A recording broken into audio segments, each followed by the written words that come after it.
That lentil curry is delicious. But if you want to take it up a notch, Rosie, I've got an easy duck curry. A few more ingredients I know, but there's nothing better than a duck curry. I love easy and duck don't normally go together, but... They don't. But it seems quite easy here. Correct. Grab the pepper mill and I'll show you how easy it is to put pepper on a duck. Here we go. You can plenty of pepper on there, plenty of salt. Salt loves meat, meat loves salt. Duck in particular loves salt as well. I've got a really hot pan here, Rosie. How easy is this? So far, we haven't... I haven't had to do much. Exactly. That's what it's about. Now, the duck legs are going to go in skin side down. The trick with cooking duck is to get a bit of crispness on the skin, and in a nice hot pan like this, they'll get lovely crispness. All right. And you'll find with the duck as well, you will get a little bit of fat rendering off the duck, and that'll help to fry up as well. And that's why I've got plenty of heat under there. So it renders down and we'll get some lovely crispy duck on it. But I'm going to get started with the rest of the ingredients. Yep. Rosie, I've got some curry leaves here. Have a smell of them. Fantastic. They're amazing. You know you're going to have a good curry when you're starting with fresh curry leaves. I want you to strip about half those curry leaves off the stem. Yep. Some coriander, give that a bit of a rough chop up there as well, and some Thai basil. Amazing sort of aniseedy flavour you get from Thai basil. If you ever come across it in a grocery store, give it a go. Yep. It's really nice. Some spring onion here. I'll give this a chop. You can see when you rough chop it like this, it is really easy, isn't it? Really easy. We're loving using that word, easy. Easy. Now, this is lemongrass, and I've peeled the outer layers off the lemongrass because it can be quite fibrous. And when you get down to the heart of it here, it's quite soft. But I like to slice it really thin with a sharp knife, and then it will go all the way through the curry. Be careful with lemongrass, because if you get the fibrous bits in there, it's not that nice to eat. Yeah. Another trick is you could always smash the outside of it and then put it into your curry and then take it out at the last minute so you get the flavour without all the bitey stuff. You can see the duck is really starting to colour up nicely. And I'll turn the duck over there. You can see it's got plenty of peppercorns on the outside. And now that I've turned it over, I'm just going to move it into the other pan here. I'm using my two-pan method of cookery because yes. I just like to get it going a lot faster. I know it well. And this will go into here. Now, this has got a little bit of duck fat in it and a little bit of olive oil. I'm going to add some little bit more flavour. I've got the coconut oil here and a good tablespoon of this in here.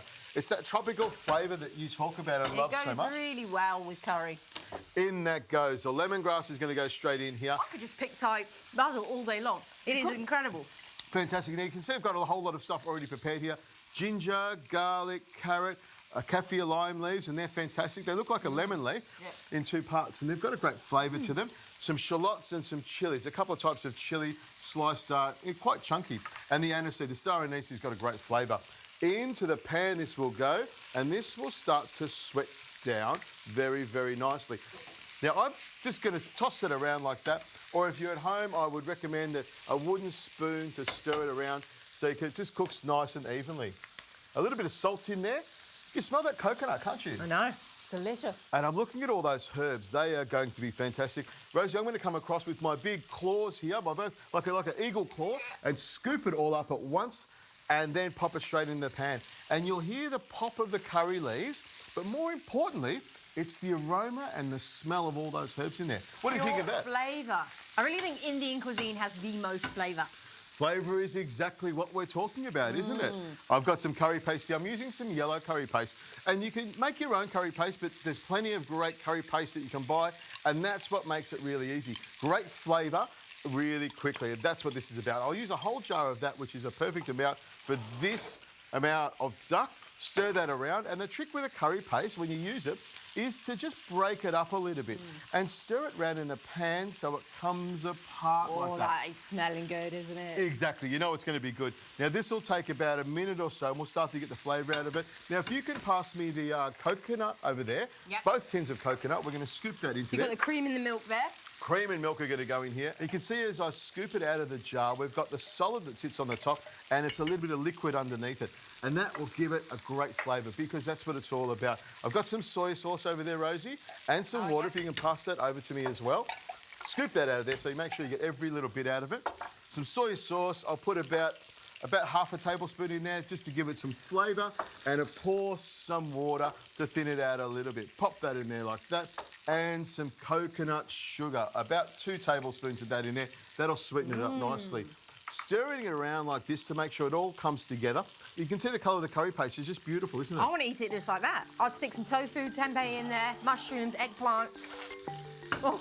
Well, it would be delicious because you'd also have the flavour of the duck fat in that sauce as well. Oh. Maybe not a good idea, Rosie. Maybe not. Squeeze of some fresh lime in there to give it a bit of a zing. And at this stage here, I could put the duck in there, but I'm going to do it the other way around. I'm going to take the whole sauce and pop it into this pan here. And the sizzle comes straight up. Stir that around to make sure it's all mixed nice and evenly.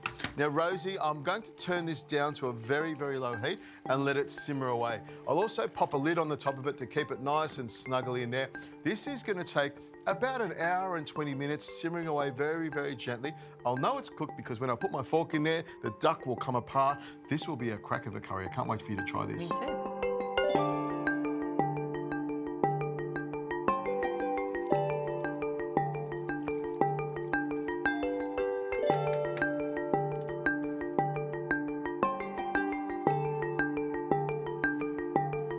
Have a look at that, Rosie. That looks unbelievable, doesn't it? And you can see the oil on top. Yeah. That's a little bit of the fat from the duck and the oil from everything else. It's just got a great flavour to it. A lot of people, when they look at a curry like this, they think, oh, it's too oily, but it's the oil that has the flavour. And by the time you spread it around everything, it's going to taste fantastic. Now, this duck piece here, I'm just going to take off the top here and into the bowl. Hopefully, I won't spill. I can see it's soaked a lot of flavour. Oh, it's fantastic. And a little bit of the sauce goes on there as well. You can see the sauce is really, really thickened up. Now, at this stage, you could actually put some spinach in here or some green vegetables, but I just want to have it on its own with the sauce because it's the sauce that holds it all together. I've got some rice over here, a little bit of coriander on the side there. You could see if you were served this up, it's just a beautiful, simple dish looking curry, isn't it? Yeah, really beautiful dish, and I am intrigued to know how that tastes. Oh, look at that, falls away. Exactly, that's the important thing. When you cook a duck curry, after about an hour and 20 minutes, the meat starts to fall off the bone, so it's really delicate and tender, and that's what you want to do. And then pick some of that up with a spoon and a fork. Give it a bit of a blow, because it's going to be red hot. It's going to be red hot. What is it? That is delicious. Yeah? It's so flavoursome. And that's one of the reasons I use duck, because duck is a stronger meat, it actually holds the curry really well. That is a beautiful flavoured dish. Well, I'm impressed because I didn't think you could do an easy duck curry, but I think you could definitely do that at home. I think I pulled the rabbit out of the hat. What do you think? Or the duck.